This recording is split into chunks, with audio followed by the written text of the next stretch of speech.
A number of years ago, the Central Bank of the United States, the Federal Reserve, produced a document entitled Modern Money Mechanics. This publication detailed the institutionalized practice of money creation as utilized by the Federal Reserve and the web of global commercial banks it supports. On the opening page, the document states its objective. The purpose of this booklet is to describe the basic process of money creation in a fractional reserve banking system. It then proceeds to describe this fractional reserve process through various banking terminology, a translation of which goes something like this. The United States government decides it needs some money, so it calls up the Federal Reserve and requests, say, $10 billion. The Fed replies, saying, sure, we'll buy $10 billion in government bonds from you. So the government takes some pieces of paper, paints some official-looking designs on them, and calls them Treasury bonds. Then it puts a value on these bonds to the sum of $10 billion and sends them over to the Fed. In turn, the people at the Fed draw up a bunch of impressive pieces of paper themselves, only this time calling them Federal Reserve notes, also designating a value of $10 billion to the Fed. The Fed then takes these notes and trades them for the bonds. Once this exchange is complete, the government then takes the $10 billion in Federal Reserve notes and deposits it into a bank account. And upon this deposit, the paper notes officially become legal tender money, adding $10 billion to the U.S. money supply. And there it is. $10 billion in new money has been created. Of course, this example is a generalization, for, in reality, this transaction would occur electronically, with no paper used at all. In fact, only 3% of the U.S. money supply exists in physical currency. The other 97% essentially exists in computers alone. Now, government bonds are, by design, instruments of debt. And when the Fed purchases these bonds, with money it essentially created out of thin air, the government is actually promising to pay back that money to the Fed. In other words, the money was created out of debt. This mind-numbing paradox of how money or value can be created out of debt or a liability will become more clear as we further this exercise. So, the exchange has been made and now $10 billion sits in a commercial bank account. Here's where it gets really interesting. For as based on the fractional reserve practice, that $10 billion deposit instantly becomes part of the bank's reserves, just as all deposits do. And regarding reserve requirements, as stated in Modern Money Mechanics, a bank must maintain legally required reserves equal to a prescribed percentage of its deposits. It then quantifies this by stating, under current regulations, the reserve requirement against most transaction accounts is 10%. This means that with a $10 billion deposit, 10% or $1 billion is held as the required reserve, while the other $9 billion is considered an excessive reserve and can be used as the basis for new loans.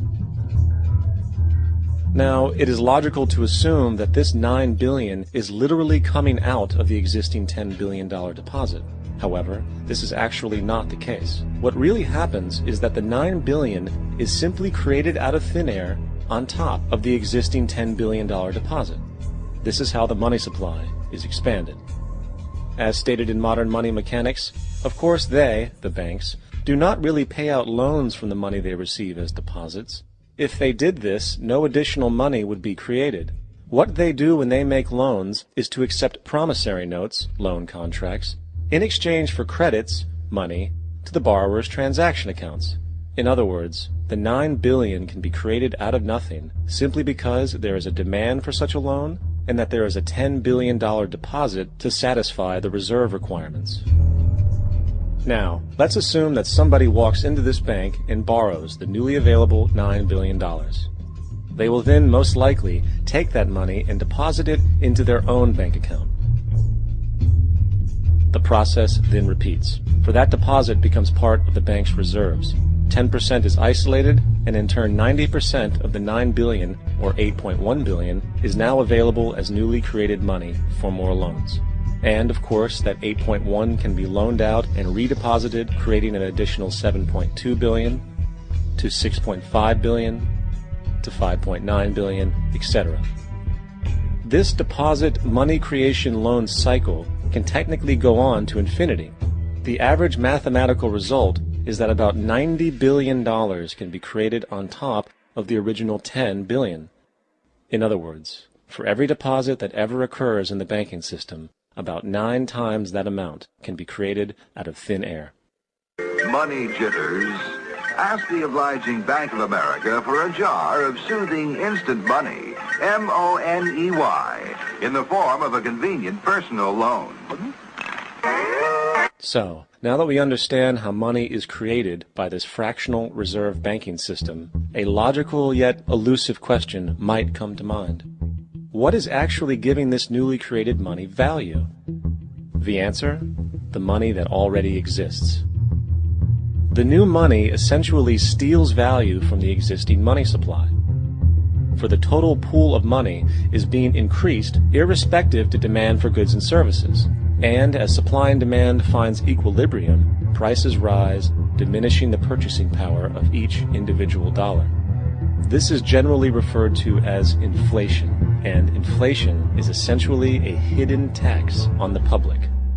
What is the advice that you generally get? And that is inflate the currency. They don't say debase the currency. They don't say devalue the currency. They don't say cheat the people who are saved.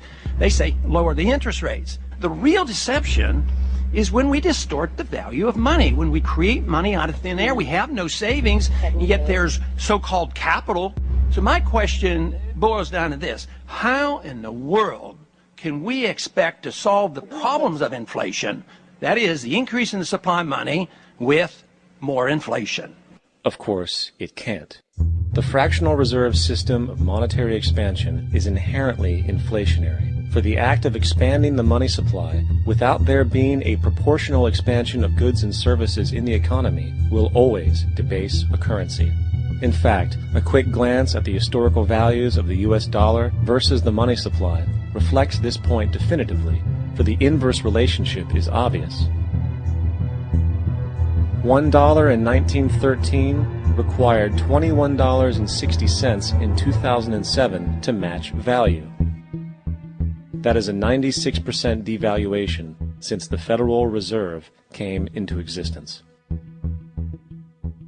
Now, if this reality of inherent and perpetual inflation seems absurd and economically self-defeating, hold that thought, for absurdity is an understatement in regard to how our financial system really operates. For in our financial system, money is debt. And debt is money. Here is a chart of the U.S. money supply from 1950 to 2006. Here is a chart of the U.S. national debt for the same period. How interesting it is that the trends are virtually the same.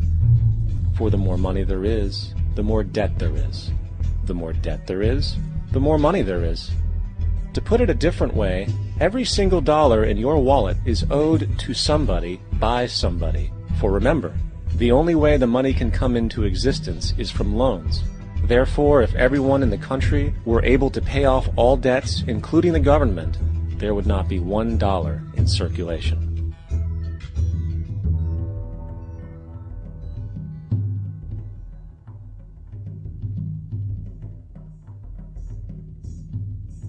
In fact, the last time in American history the national debt was completely paid off was in 1835 after President Andrew Jackson shut down the central bank that preceded the Federal Reserve.